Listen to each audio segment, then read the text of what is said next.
श्री परमात्मने नमः। आप सभी को प्रणाम। हम पढ़ रहे हैं आत्मबोध आदि शंकराचार्य जी द्वारा रचित। अभी लास्ट क्लास में हमने थोड़ा बहुत जाना था कि ये राग द्वेष कहाँ से उत्पन्न होते हैं। मतलब ये वो बताना चाह रहे थे कि ये जो राग द्वेष है, दुख सुख है, वह मेरा स्वरूप नहीं है। तो बता रहे थे कि राग द्वेष जो है बुद्धि से उत्पन्न होते हैं, इसलिए वो मेरे नहीं है। फिर जीव भाव कहाँ से उत्पन्न हुआ? जब आत्मा का बुद्धि से तदात्मय हुआ तो जीव भाव, मैं, अहंकार मेरा उत्पन्न हुआ। मैं हूं, मुझे ऐसा समझा। अब ये अज्ञानवश इन्हीं को, जो हमारी जड़ प्रकृति है, उसी को हम अपना स्वरूप मान बैठे। वास्तव में तो ये हमारा स्वरूप नहीं है। वास्तव में तो इन सबको जो प्रकाशित कर रहा है, मतलब आत्मा, वह मेरा स्वरूप है, जो कि सच्चित आनंद स्वरूप है, ज्ञान स्वरूप है। तो आगे आज के श्लोक में बताएंगे कि हम अपने स्वरूप तक कैसे पहुंच सकते हैं। तो उसकी विधि बताएंगे, हम अपने स्वरूप तक कैसे पहुंचेंगे। अब यहाँ पर सिर्फ बताया जा रहा है, सन्यासियों का, महात्माओं का अपना अनुभव है ये। अब हमको इस अनुभव को समझना है और फिर हमें अपने आप उसको प्रैक्टिस करनी है, तभी हम अपने स्वरूप तक या उसके निकट तक पहुंच पाएंगे। तो सर्वप्रथम हम प्रार्थना से शुरू करते हैं।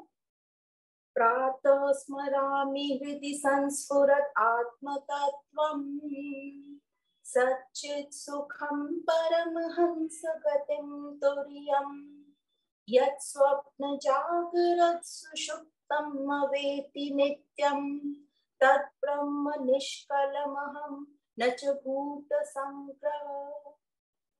तो गुरु हमसे कह रहे हैं, हर सुबह प्रातः स्मरामि, याद करो अपने हृदय में कि मैं कौन हूँ। मैं वो आत्म तत्व हूँ जो सबको प्रकाशित करता है, जो सच्चित सुखम का प्रतीक है, परम हंस गतिम तुर्यम, जो मेरी तीनों अवस्थाओं, यद स्वप्न जागृत सुषुप्ति वेति नित्यम, जो मेरी तीनों अवस्थाओं को, जागृत, स्वप्न और सुषुप्ति को प्रकाशित करता है, वह मेरा स्वरूप है, न कि ये 5 तत्वों का संग्रह। तो जब हम हर सुबह ये अपने आप को याद दिलाएंगे कि मैं कौन हूँ, तो ये हमारे मन पर, बुद्धि पर छप जाएगा कि ये मेरा स्वरूप है, जो सच्चित आनंद स्वरूप है, ज्ञान स्वरूप है और जो सबको प्रकाशित करने वाला है। तो इस प्रार्थना द्वारा कहा जाता है कि अपने दिन की शुरुआत करें। तो जो आज का हमारा श्लोक है, हम श्लोक नंबर 30 से शुरू करेंगे आज। निषिद्य निखिलोपाधि नेति नेति वाक्यतः विद्यात् ऐक्यं महावाक्ये जीवात्मा परमात्मनोः। तो यहाँ पर ये बता रहे हैं, हम सबसे पहले संस्कृत के शब्दों का मीनिंग समझ लेते हैं। निषिद्ध जो पहला शब्द है, मतलब निषेध करना, मतलब कहना कि ये निषेध मतलब उसको हटाना। निखिल दूसरा शब्द है, निखिल मतलब सभी। फिर है उपाधि, उपाधि मतलब जो भी हमारे डेजिग्नेशन है, या ये शरीर मन बुद्धि, ये जो भी हमारा बॉडी माइंड कॉम्प्लेक्स वाला ये जो इक्विपमेंट है, इसको। फिर है नेति नेति, नेति नेति मतलब न इति न इति, मतलब यह भी नहीं है यह भी नहीं है। इति, फिर एक टी वर्ड आता है, इति, इस प्रकार, मतलब नेति नेति करके इस प्रकार। वाक्यतः, यह बोलकर कि मैं यह भी नहीं हूं यह भी नहीं हूं। विद्यात् मतलब जान लो। ऐक्यम एकत्व को, अपने स्वरूप को। कैसे? महावाक्यों द्वारा, जो महावाक्य कह रहे हैं शास्त्रों में, अहम ब्रह्म अस्मि, इस प्रकार अपने आप को नेति नेति करके जान लो। और फिर है जीवात्मा परमात्मा लो, मतलब जीवात्मा और परमात्मा का जो एकत्व है। जीवात्मा मतलब हमारी इंडिविजुअल आत्मा, व्यष्टि जिसको हम कह सकते हैं, या व्यक्तिगत आत्मा। और परमात्मा मतलब पूरी समष्टि को मिलाकर, तो वो परम तत्व। तो इस प्रकार जीवात्मा और परमात्मा के एकत्व को जान लो। तो इस श्लोक में हमें बताया जा रहा है कि सबसे पहले बताया उपाधियों का निषेध करना, और दूसरा हमें बताया जीवात्मा और परमात्मा के एकत्व को समझो। तो जो चीजें बताई श्लोक में, पहला कि अपने स्वरूप को जानने के लिए वो बोल रहे हैं यही ठीक तरीका है। तो जो पहला बोल रहे हैं अपने स्वरूप को जानने के लिए, कि जो हम अज्ञानवश अपने को मान बैठे हैं, उसको नेति नेति के सिद्धांत से हटाएं। तो जैसे हम अपने आप को शरीर, मन, बुद्धि या इंद्रियां मान बैठे हैं, तो जब हमें शास्त्रों का हम ये श्रवण करते रहते हैं और समझते रहते हैं कंटिन्यूस निरंतर अभ्यास से, तो हमें समझ में आता है कि यह जो है सब जो उपाधियां हैं ये जड़ हैं, ये जड़ प्रकृति के कारण है, और यह मैं नहीं हूँ, ये सभी उपाधियां जो हैं काल्पनिक हैं। तो सर्वप्रथम तो जो हमारी हमने अपने आप को मान लिया है, अभी सबसे पहले उपाधियां जो हमने मान ली हैं कि मैं ज्ञानी हूँ, वह अज्ञानी है, मैं अच्छा हूँ, वह बुरा है, मैं अमीर हूँ या मैं गरीब हूँ और दूसरा अमीर या गरीब है या नहीं है। फिर हम अपनी रिश्तों की उपाधियां में आ जाते हैं, मैं पति हूँ, मैं पिता हूँ, मैं बेटा हूँ या मैं स्त्री हूँ, फिर मैं पुरुष हूँ, इस तरीके हमारी उपाधियां। तो सबसे पहले तो जो हमारी जनरल उपाधियां है कि मैं होशियार हूँ या मैं बुद्धू हूँ या मैं बुरा हूँ या अच्छा हूँ, ये उपाधियां। उसके बाद जो हमारी संबंधों की उपाधियां कि मैं बहन हूँ, मैं पत्नी हूँ, मैं माँ हूँ, मैं बेटी हूँ, ये उपाधियां। तो ये सब उपाधियां हम कैंसिल करेंगे। फिर हम आते हैं कि मैं स्त्री हूँ, मैं पुरुष हूँ, फिर स्त्री पुरुष को भी हम हटाएंगे, फिर आते हैं मैं मनुष्य हूँ, और फिर समझ में आता है कि जो मनुष्य, ये भी जो शरीर को हम बोल रहे हैं, ये भी मैं नहीं हूँ, ये 5 तत्व भी मैं नहीं हूँ। तो फिर मैं क्या हूँ? जो शेष बचता है, बस मैं हूँ। तो मैं हूँ तक तो हम आ गए, पर इस मैं को भी हमें हटाना है, बस होनेपन पर हमें ध्यान देना है। तो इन सब का निषेध करके जो शेष रहता है वह तत्व को अपना स्वरूप जानो। तो सबसे पहले बताया नेति नेति के सिद्धांत से, और फिर दूसरा बताया कि महावाक्यों में जो कहा है उसे पक्का करो।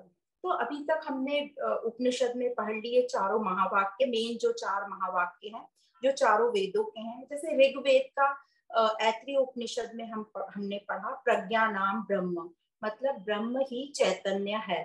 तो इस वाक्य को कहा गया था लक्षण वाक्य, और इसका ये मतलब है कि जो संपूर्ण समष्टि और व्यष्टि में विराजमान है वही ब्रह्म चैतन्य है। तो एक ये हुआ सबसे पहला प्रज्ञा नाम ब्रह्म। फिर दूसरा महावाक्य हमने पढ़ा था सामवेद के छांदोग्य उपनिषद में तत्वमसि, मतलब वह तुम हो। अब ये जो वाक्य है तत्वमसि, ये क्या है? उपदेश वाक्य, हमें गुरु कह रहा है कि वह तुम हो।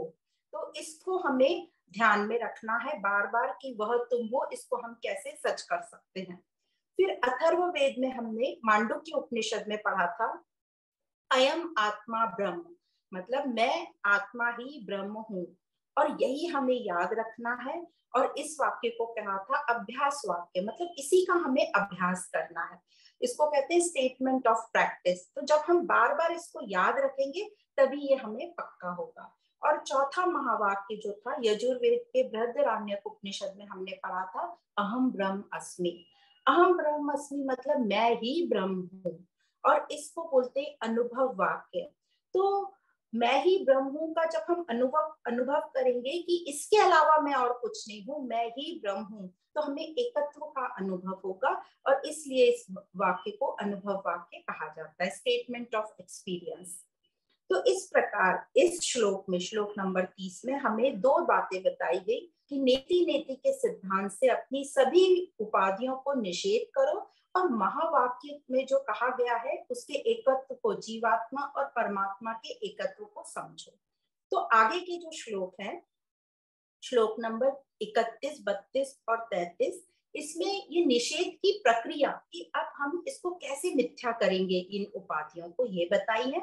और उसके आगे 34, 35 और 36 श्लोक में बताया है कि हम अपने इस स्वरूप को अब पक्का अफर्मेशन असर्ट करके कि मैं ही ब्रह्म हूं, वो कैसे करेंगे।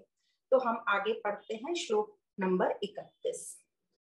अविद्यकं शरीरादि दृश्यं बुद्बुद्वच्चरम् एतत् विलक्षणं विद्यात् अहं ब्रह्मेति निर्मलम्। तो इस श्लोक में जो पहला शब्द है अविद्यकम, मतलब अज्ञान द्वारा उत्पन्न, जो भी कुछ अज्ञान द्वारा उत्पन्न हुआ है, शरीर आदि मतलब ये हमारी बॉडी और इससे सब रिलेटेड मन बुद्धि आदि, मतलब दृश्यम, दृश्यम को यहाँ मतलब अभिव्यक्त, शरीर द्वारा वो आत्मा अभिव्यक्त हो रही है। तो ये दृश्यम का यहाँ मतलब है अभिव्यक्त। बुदबुदावत, बुदबुदा तो हम समझते हैं पानी में जो बुदबुदा, बुदबुदावत मतलब बुदबुदे जैसा। शरम, शरम मतलब नष्ट, नश्वर। फिर है एतद विलक्षणम मतलब इससे अलग। विद्यात मतलब जान लो, क्या जान लो? अहम ब्रह्म, अहम ब्रह्म मतलब मैं ब्रह्म, ब्रह्म इति इसलिए, मैं निर्मलम शुद्ध हूँ, निर्मलम मतलब शुद्ध। तो इस प्रकार इस श्लोक में ये बताया गया है कि जो चेतन शक्ति है उसको अभिव्यक्त करने के लिए कोई ना कोई माध्यम चाहिए। तो ये जो आत्म तत्व है उसको प्रकट करने के लिए, अभिव्यक्त करने के लिए यहाँ पर शरीर हमको बताया दिया गया है। इसका मतलब यह नहीं कि हम शरीर को ही आत्म तत्व मान लें या चैतन्य तत्व मान लें। तो एग्जाम्पल सभी शास्त्रों में दिया जाता है। जैसे जो बिजली होती है, इलेक्ट्रिसिटी, उसको व्यक्त होने के लिए हम क्या देखते हैं? फैन देखते हैं या बल्ब देखते हैं। पर इसका ये मतलब नहीं कि हम फैन को या बल्ब को ही बिजली मान लें। वह ये फैन, बिजली या रेफ्रिजरेटर, ये जो भी है ये तो सब यंत्र हैं, और यंत्र बिगड़ जाने पर बिजली होते हुए भी वह नहीं चलता। तो उसी प्रकार ये जो तीनों शरीर है हमारे, स्थूल शरीर, सूक्ष्म शरीर और कारण शरीर, ये यंत्र हैं, ये प्रकृति से निर्मित हैं, और ये सब आत्मशक्ति मतलब चैतन शक्ति से चलते हैं। तो इनको, इस शरीर को आत्मा मान लेना ये तो गलत होगा, ये हो नहीं सकता, ये शरीर जड़ प्रकृति है। तो यहाँ एग्जाम्पल दिया है बुदबुदे का। तो जगत में हम जो भी कुछ होता है वो कह रहे हैं वो पानी में बुलबुले के जैसा है। जो बुलबुला पानी में ही उत्पन्न होता है, पानी में ही रहता है और पानी में ही नष्ट हो जाता है, मतलब मिट जाता है। भ्रांत पर हमें ऐसा लगता है, भ्रांति हमें जो गलत ठीक प्रकार से समझ नहीं है, तो हमें ऐसा लगता है कि ये जो बुलबुला पानी में है ये पानी से अलग है और उसकी अपनी सत्ता है। पर ऐसा नहीं है, उसका जो मूल है वो पानी ही है।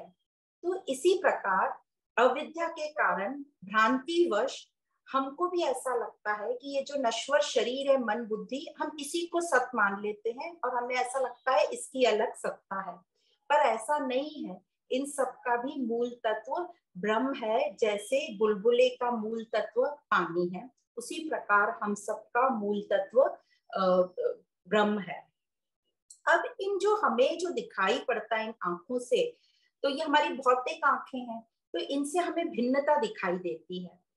पर जब हमें ज्ञान हो जाता है तो इन भिन्नताओं को देखते हुए हमें ध्यान हम रखते हैं कि इन सब का मूल क्या है। तो अभी तो हमें इतना ज्ञान नहीं हुआ है तो हम भिन्नताओं में भटकते रहते हैं।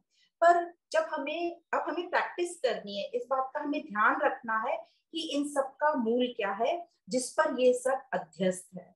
और जो मूल है इन सब का, जो अलग अलग चीजें हमें दिख रही, इन सब का जो मूल है वो सबसे अलग है, विलक्षणम। और कैसा है? निर्मल है। निर्मल है मतलब बिना राग द्वेष वाला है, वह शुद्ध है। तो जो तीनों अवस्थाओं का साक्षी है, मतलब जागृत, स्वप्न और सुषुप्ति, जो हमारी तीनों अवस्था हैं, उनका जो साक्षी है वही यह हमारा परम स्वरूप है, वही ब्रह्म है, वही तत्व है। तो अपने को शरीर मान लेना ही कहते हैं देह अध्यास है, और इसी के कारण हमें सुख दुख लगते हैं, राग द्वेष होता है। तो इस देह अध्यास को हम कैसे निवृत्त करेंगे? तो महात्मा लोग जो एक्सपीरियंस बताते हैं कि हमें संग्रह करना और संबंधों में उलझना, इन दोनों को हटाना पड़ेगा। मतलब संग्रह करना हमें खत्म करना होगा और संबंधों में उलझना नहीं है हमको। पर हम पूरे टाइम इन्हीं दोनों चीजों में उलझे रहते हैं। तो हम अपना धीरे धीरे इस प्रकार काम करें कि हम कहाँ कहाँ हम संग्रह कर रहे हैं और हम कहाँ कहाँ उलझ रहे हैं।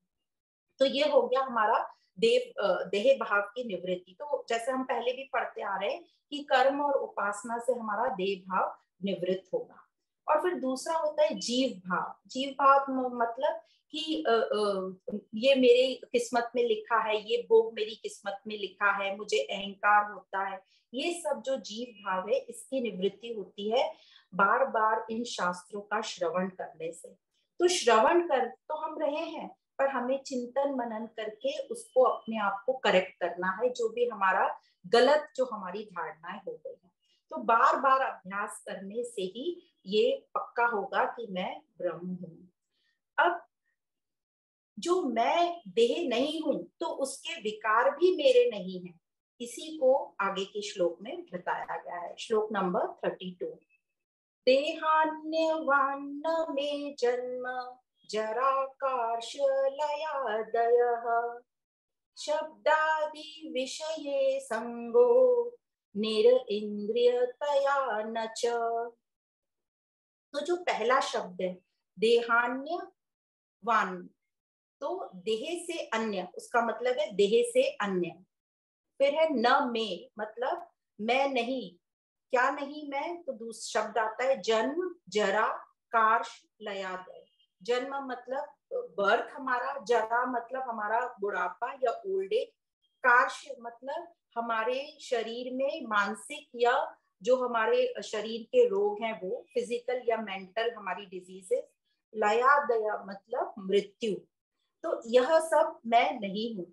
फिर है शब्दादि विषय, मतलब जो हमारी इंद्रियों के विषय हैं, शब्द स्पर्श रूप रस और गंध, तो यहाँ एक ही दिया शब्दादि, आदि कर दिया विषय। फिर संग, संग मतलब आसक्ति, निर इंद्रियतया मतलब इंद्रियों का न होना, न नहीं, और च मतलब जन्म जरा में मैं नहीं, और इंद्रियों के न होने से ये विषय भी मेरे नहीं। तो इस प्रकार ये बताया गया है श्लोक में। तो मैं देह से अन्य हूं, ये पहला शब्द बोला है, इसलिए देह में जो भी कुछ परिवर्तन हो रहे हैं, क्या परिवर्तन देह में हो रहे हैं, तो हम सब ने 6 विकार पढ़े हुए हैं, जन्म जरा, ये सब जो हमारी ग्रोथ हमारी बॉडी में होते हैं मृत्यु तक, ये सब भी मेरे नहीं है। जन्म जरा बुढ़ापा, शारीरिक और मानसिक रोग तथा मृत्यु, ये सब मेरे नहीं है। मेरा कोई जन्म जरा और मृत्यु नहीं है, और ये सब जो है ये फिर क्या है, ये सब शरीर के धर्म है, ये मेरे धर्म नहीं, मुझ आत्मा के धर्म नहीं। और आगे कहते हैं मैं निरिंद्रिय होने से शब्द आदि जो विषय है ये ये मेरे नहीं है, इनसे मेरा संग नहीं है। और फिर मैं क्या हूं, तो हमें समझना है कि मैं निर्मल हूँ, शुद्ध हूँ। तो इंद्रियां हमें पता है, ज्ञान इंद्रियां और कर्म इंद्रियां, और उनके विषय जो अभी बताए शब्द स्पर्श रूप रस और गंध, तो ये सब मेरे नहीं है। और जो मन से उत्पन्न होते हैं सुख दुख राग द्वेष भय, ये सब मन के हैं, मुझ आत्मा के नहीं।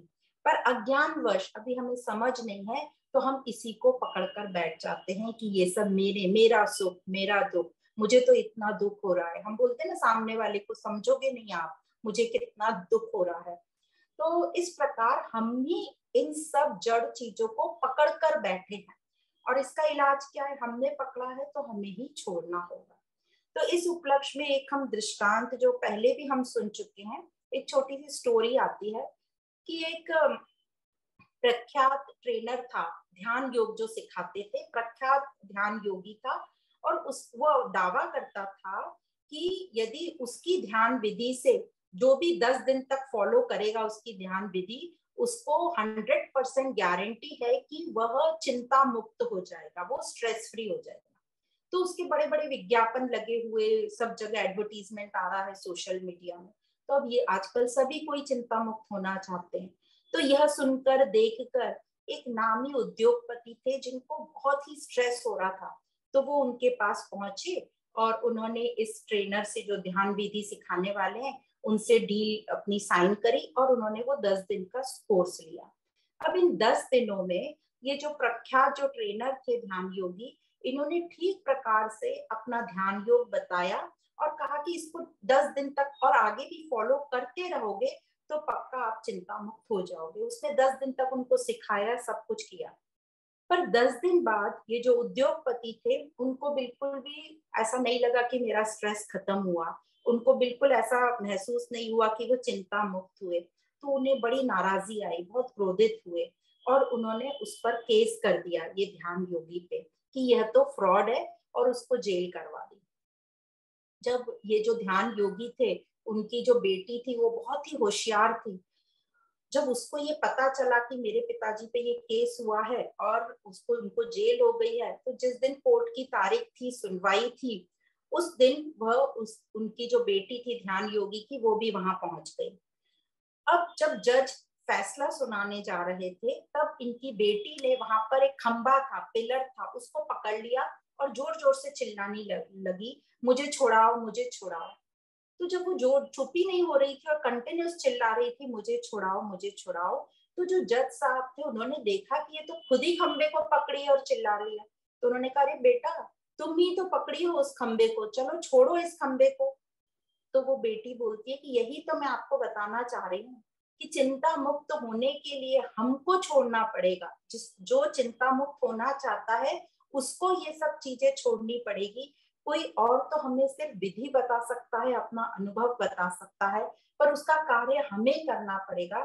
तो यदि हमें कार्य करना है, मतलब वो अंकल ने अपना काम नहीं किया है और मेरे पिताजी को क्यों सजा सुनाई दे। तो यह सिर्फ समझने के लिए हम ये दृष्टांत बताया गया है कि हमको ही छोड़ना है।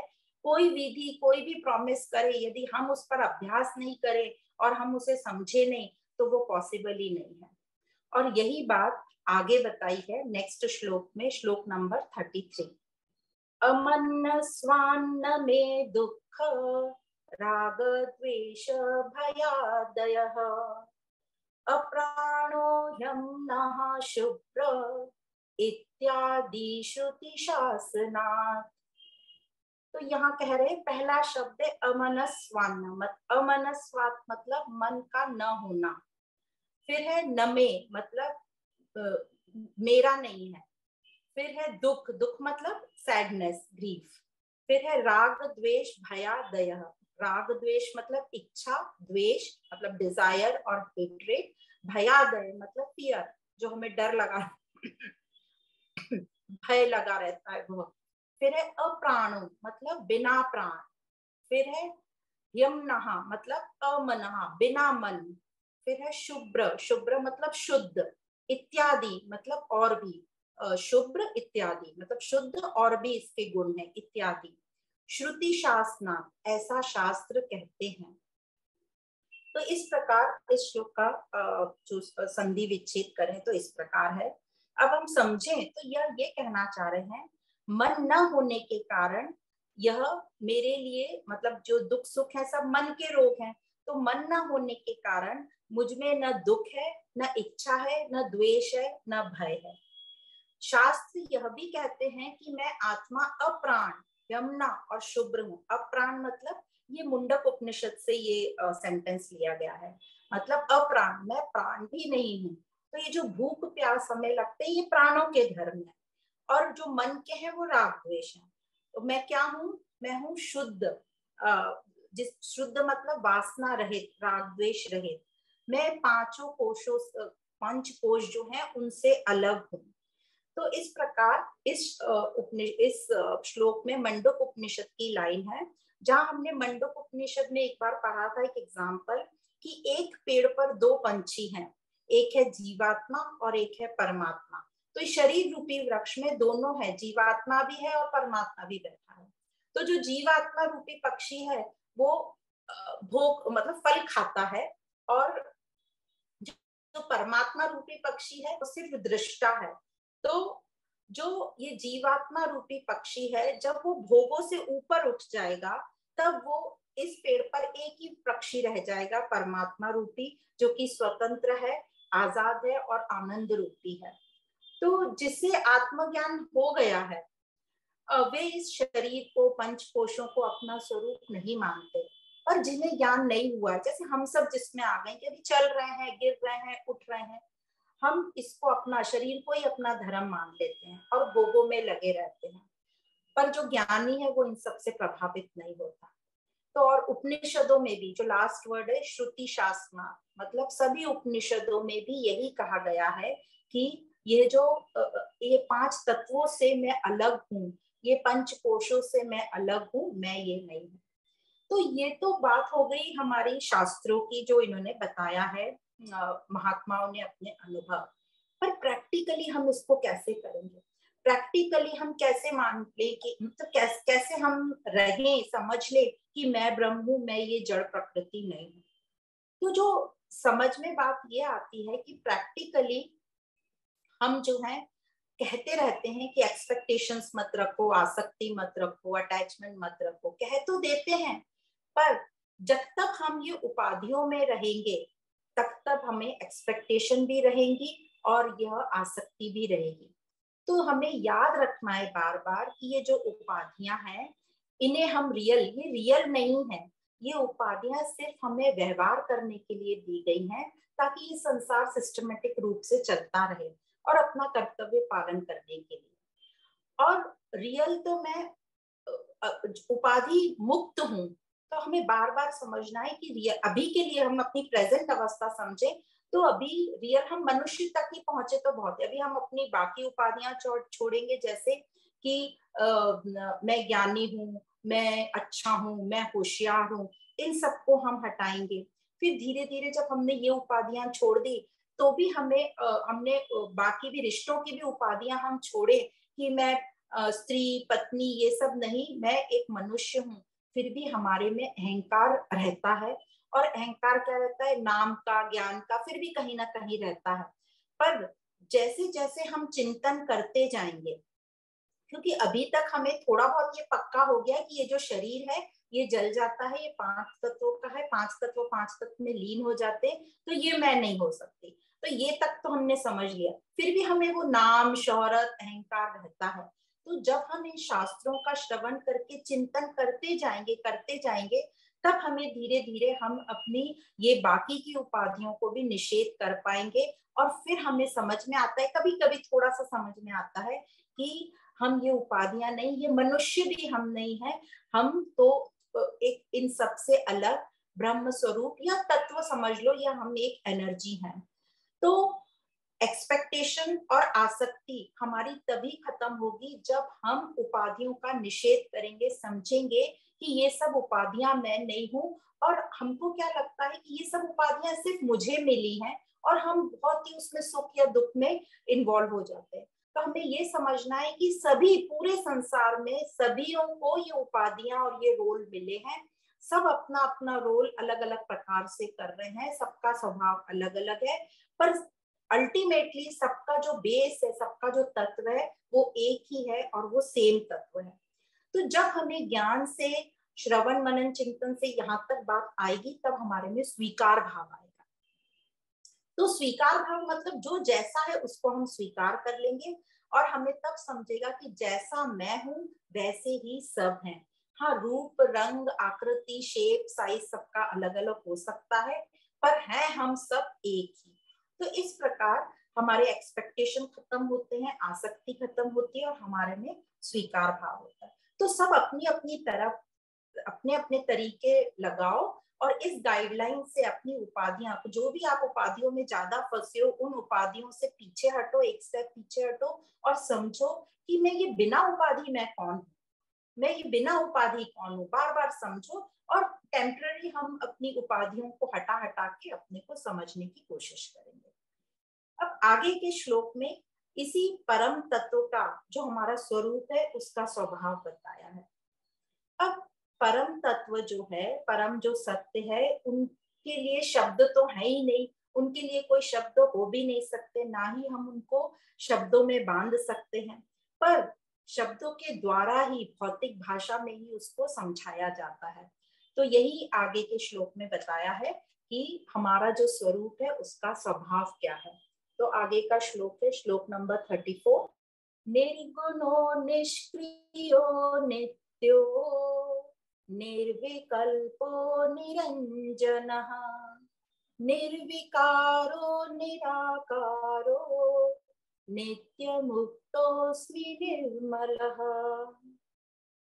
तो इसमें हमारी ये सब स्वभाव बताया। पहला शब्द बताया निर्गुण, मतलब बिना गुणों वाला।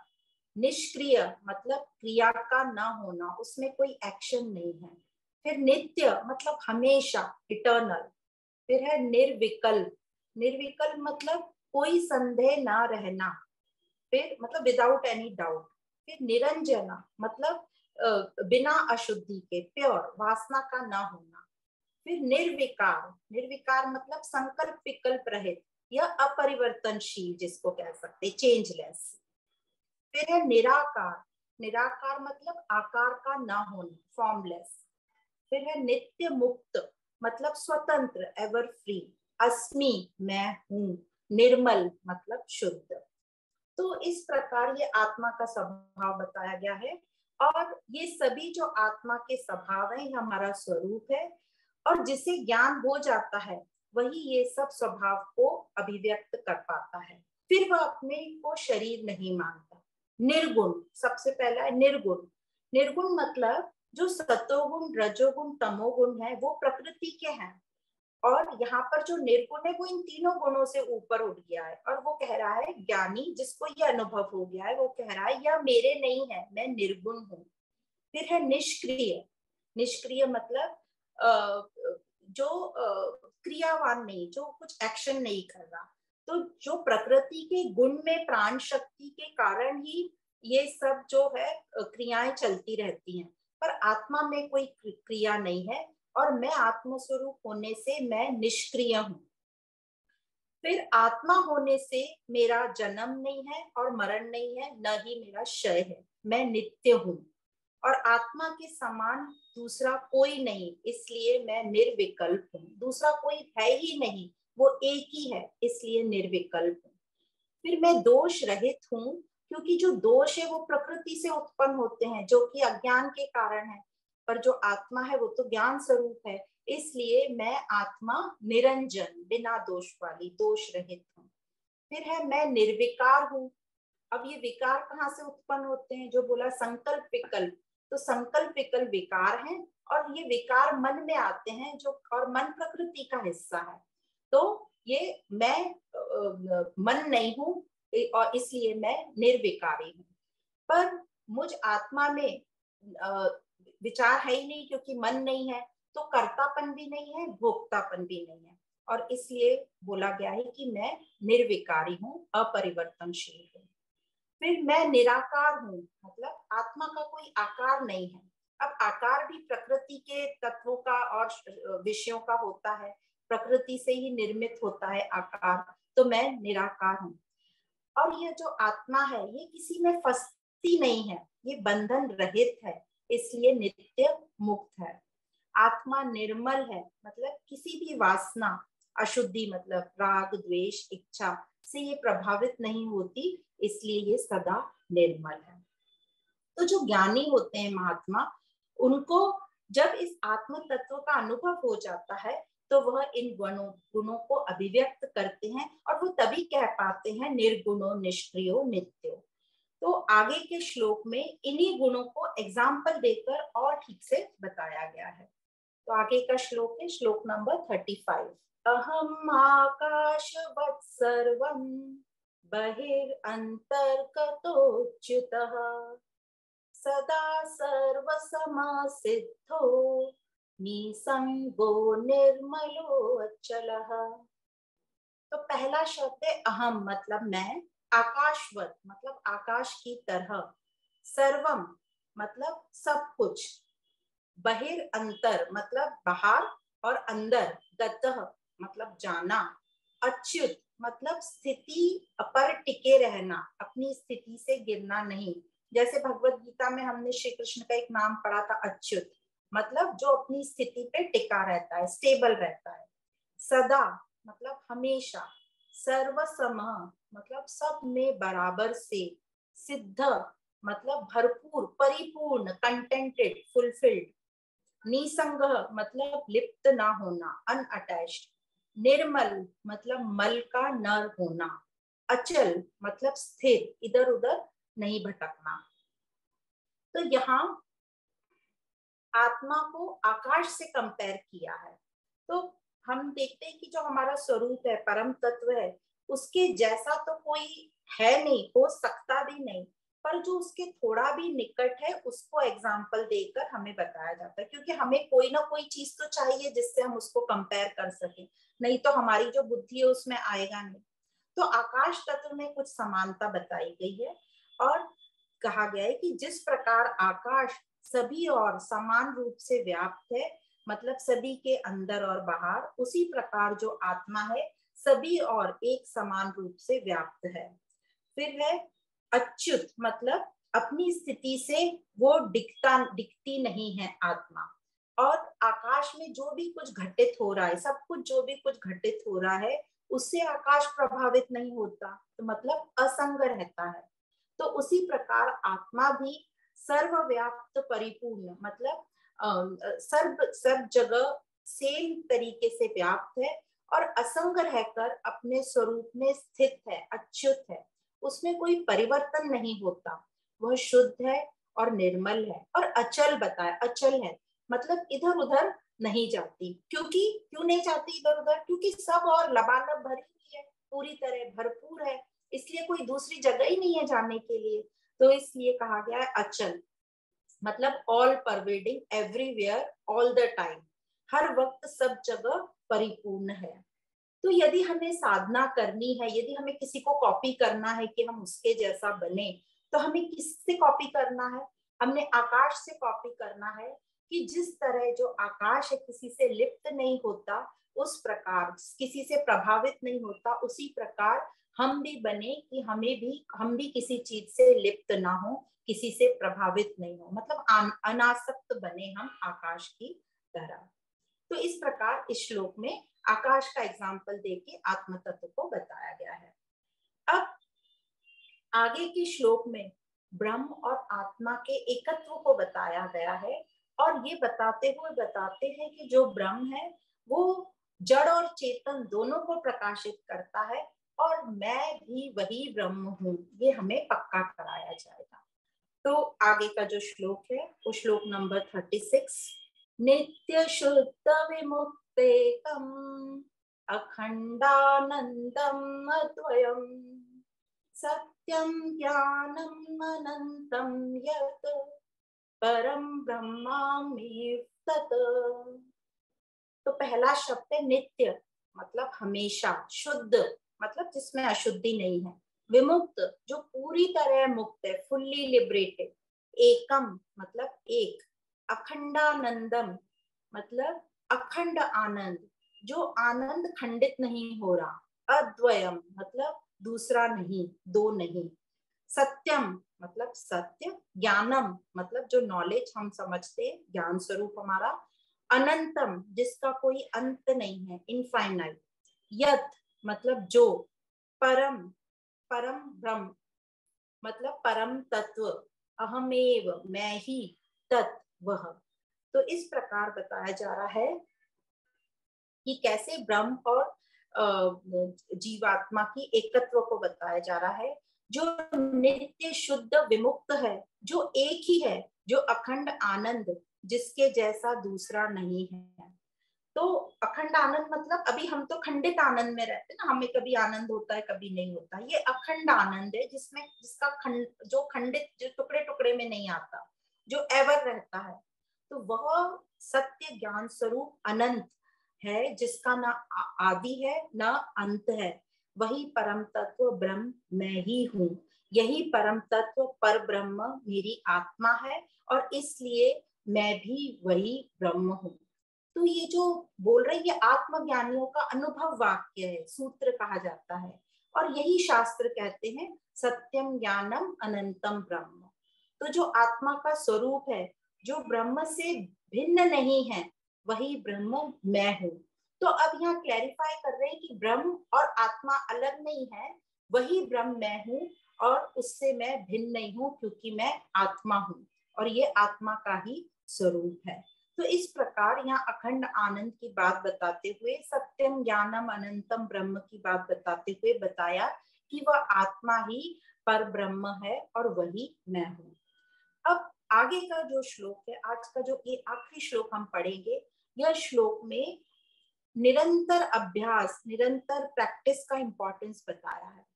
जैसे कि हम सब जानते हैं कि किसी भी चीज को निरंतर करते रहो, कंटिन्यूअसली, तो उस काम में हम परफेक्ट हो जाते हैं। तो उसी प्रकार यहाँ बताया जा रहा है कि ये ज्ञान का अभ्यास जब हम निरंतर करते रहेंगे, तो हमारा ये अज्ञान रूपी जो बीमारी हमें लग गई है, वो रसायन का काम करेगी और हमारी बीमारी दूर होगी। पर उसके लिए करना हमको ही है, कोई और हमारे लिए नहीं कर सकता।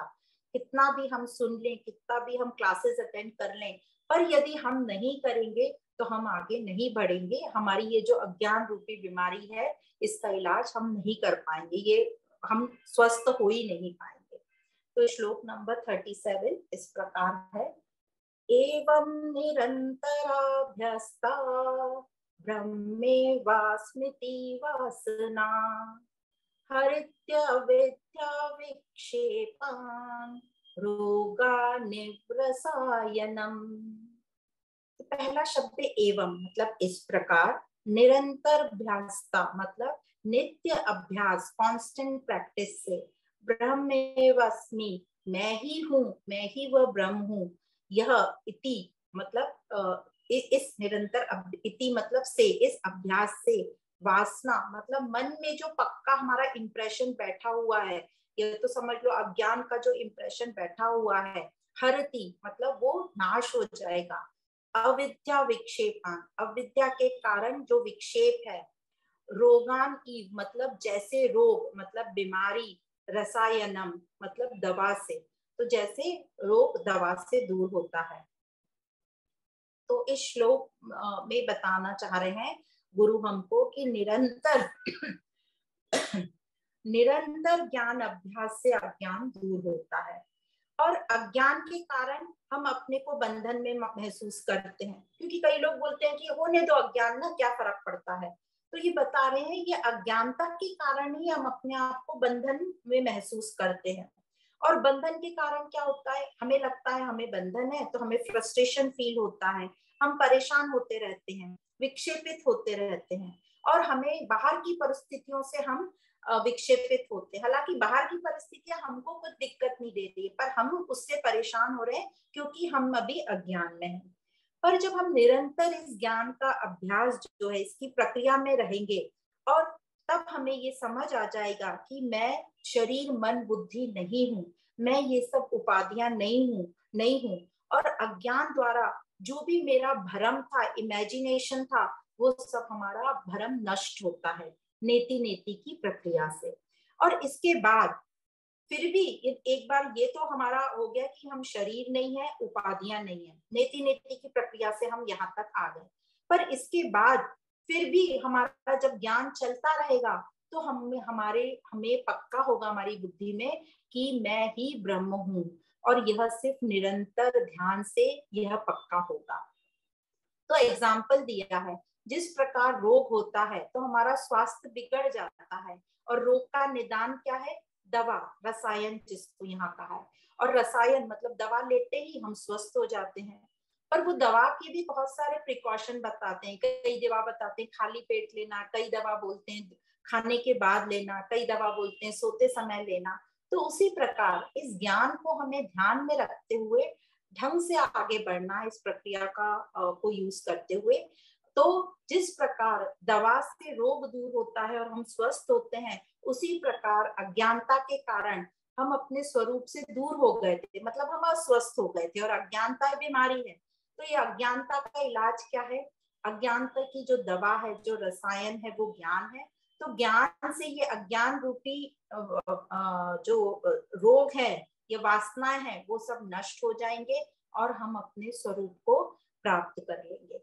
मतलब हम स्वस्थ हो जाएंगे, हम स्वतंत्र हो जाएंगे, हम आनंद स्वरूप हो जाएंगे।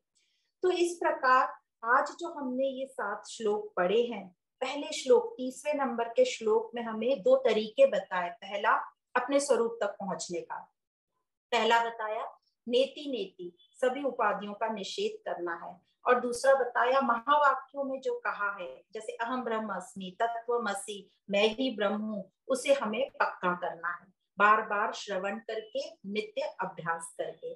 फिर जो 3 श्लोक हमें बताए 31, 32 और 33, उसमें हमें बताया पानी का बुदबुदे का एग्जाम्पल दिया। जैसे पानी में बुलबुले उठते हैं और नष्ट होते हैं, वैसे ही संसार में ये शरीर आदि उत्पन्न होते हैं, रहते हैं और नष्ट होते हैं।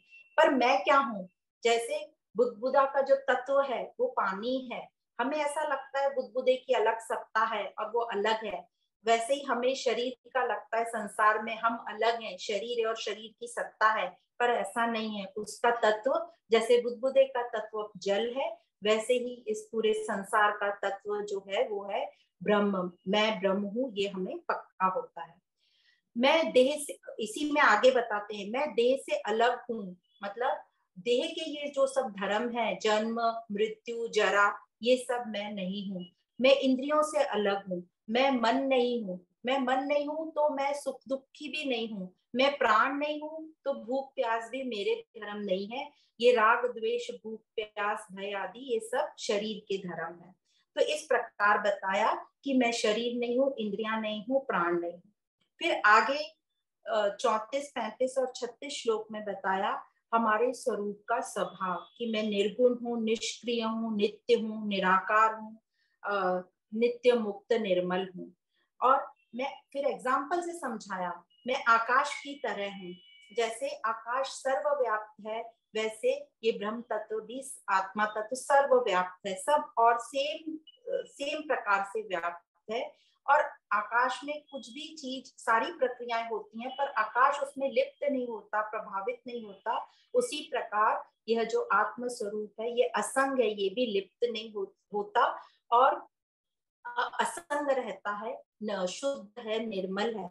और फिर बताया कि मैं सत्य संज्ञानम अनंतम ब्रह्म, मैं सत्य हूँ, ज्ञान स्वरूप हूँ और अनंत हूँ, यही सत्य है और यही ब्रह्म मैं हूँ। और ये कैसे पक्का होगा?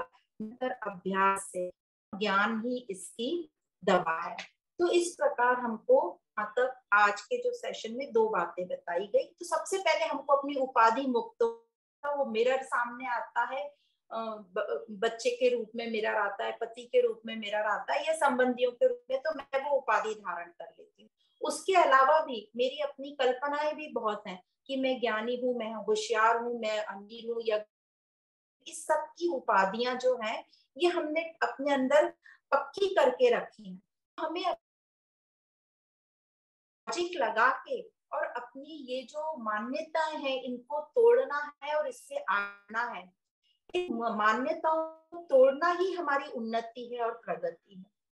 तो जो आज का ये जो पूरा सेशन है, इसको यदि हम एक छोटे से दृष्टांत में समअप करने जाएं तो हम ठीक प्रकार से कोशिश करती हूँ।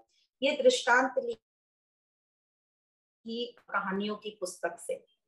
तो ये दृष्टांत, इसको आराम से बैठ के ध्यान से समझना कि हमारी ही बात की जा रही है यहाँ पर।